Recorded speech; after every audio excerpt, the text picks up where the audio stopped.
No ma tean ka isiklikult inimesi, kes hea meelega võtavad selliseid väljakutseid vastu ja tehaksegi tandemõpet. Ega meil on ka selliseid kolleege, kes ei oska ise väga hästi vene keelt, aga tahaksid oma vene keele oskust veidi parandada. Et see ausalt ei ole midagi väga erilist, et me oleme harjunud sellega.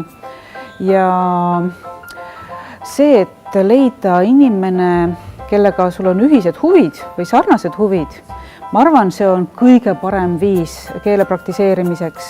Ja ega ma ka vene keeles loen näiteks žurnal Marafonets.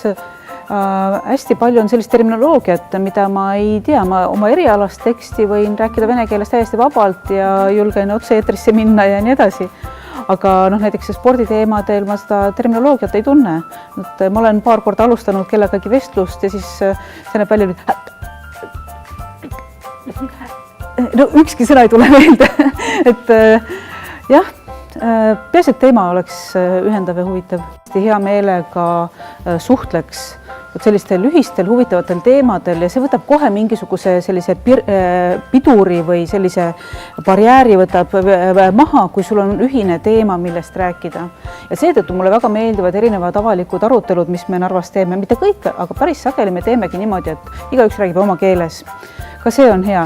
Või siis igaüks räägib selles keeles, millest ta tahab rääkida.